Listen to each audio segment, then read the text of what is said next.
Yes, reka nongere none wambaye ikaze kuri Habimana Jean d'Amour. Uyu munsi turagaruka ku ikipe ya Rayon Sport.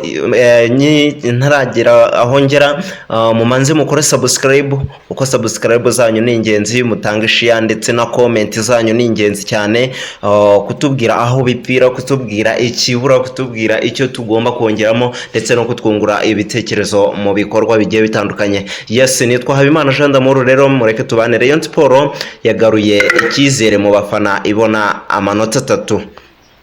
Ikipe yambara ubururu n'umweru gikundiro nk'uko abakunzi bayo bakunze kuyita, nyuma yo gutsinda Gasogi United uyu munsi bari berekeje muri Rubavu bahatsindira ikipe ya Rutsiro FC.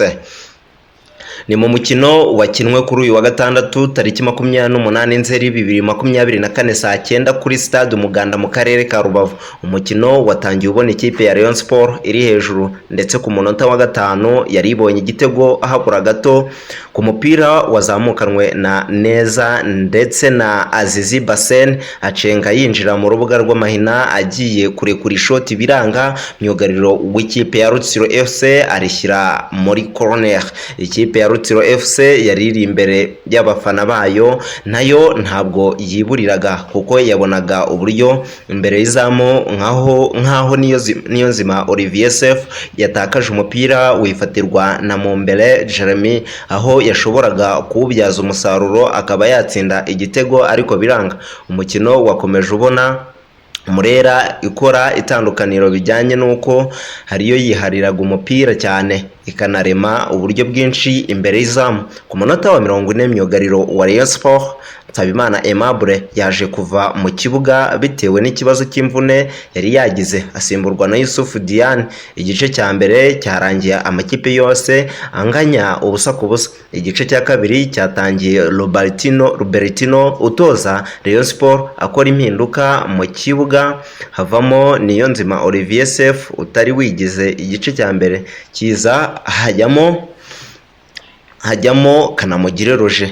Rutsiro yaje mu gice cya kabiri iri hejuru ndetse irata n'uburyo, dore ko hari naho yashakaga penalite ku mupira Habimana Yves yateye myugariro wa Rayon Sport awukoza hino intoki ari mu rubuga rw'amahina, gusa birangira umusifuzi atayitanze.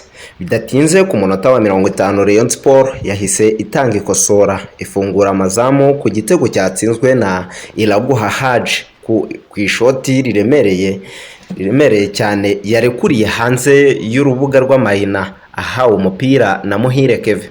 Amakipe yombi yakoze impinduka mu kibuga, aho Rayon Sport yakuyemo Azizi Basen hajyamo Adamu Bagayogo, naho ku ruhande rwa Rutsiro FC Uwambajimana Leo asimburwa na Ndikumana Christian. Rutsiro FC yakomeje gukina ishaka uko yakwishyura, ndetse nko ku munota wa 80 yari ibonye uburyo Ndikumana Christian yari ku ishoti nyuma yo guhererekanya neza, ariko birangira rinyuze imbere y'izamu. Umukino warangiye Rayon Sport itsinze Rutsiro FC igitego 1-0. Ibaye intsinzi yayo ya kabiri ibonye yikurikiranye, ndetse bituma ijya ku mwanya wa 3 n'amanota 8. Indi mikino yakinwe ikipe ya Muhazi United yatsinzwe na AS Kigali ibitego 2-1, naho Musanze FC inganya na Marine FC igitego 1-1. Habimana Jean d'Amour mu makuru y'imikino. Mwibuke gukora subscribe, share ndetse munatange comment mu biganiro tugenda tugirana.